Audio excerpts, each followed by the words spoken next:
I am Doug Keck. This is an EWTN Bookmark Brief. Just had the great pleasure of speaking with author Raymond Ibrahim about his book, Defenders of the West, the Christian Heroes Who Stood Against Islam, published by Bombardier Books, available naturally through our EWTN Religious Catalog, EWTNRC.com for all things Catholic and all things Christian. Raymond, tell us why you decided to write this book and why should someone read it?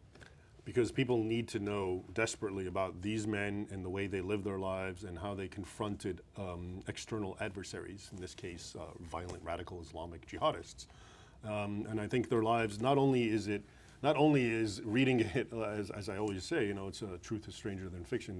Truth is, more dramatic than fiction. So the story itself is excellent, but I think it's also overall edifying because there's many lessons at, moral courage and fabric and fortitude and just how men back then dealt with external threats. And it wasn't through diplomacy necessarily, even though that was there, or politics. When it came down to it, push came to shove, and the barbarians or the hordes were at the gate, they just sallied forth. But we live in a different world now, don't we? Well, we do, but some people still don't. Okay. Others, for example, the radical Islamists, for example, just one. And they're, 1.6 billion, I think. Mm-hmm. So that mentality, if you look at Europe, for example, and this is the irony, these men were all Europeans, and they fought tooth and nail to keep violent Islamist Muslims out of Europe. Today, the politicians are going out of their way to bring in as many Muslim migrants as they can, that some countries are about ready to collapse.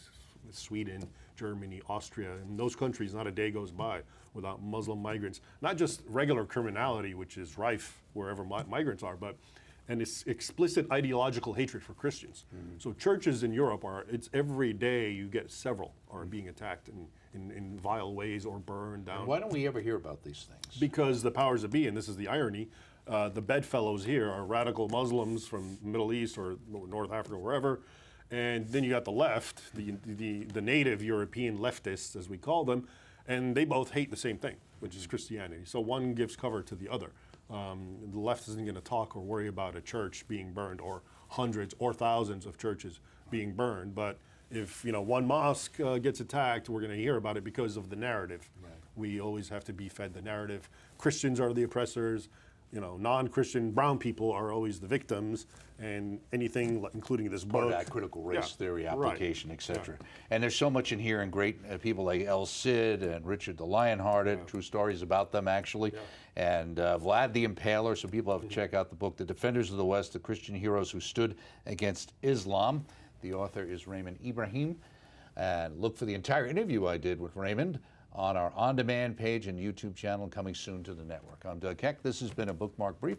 Thanks for stopping by.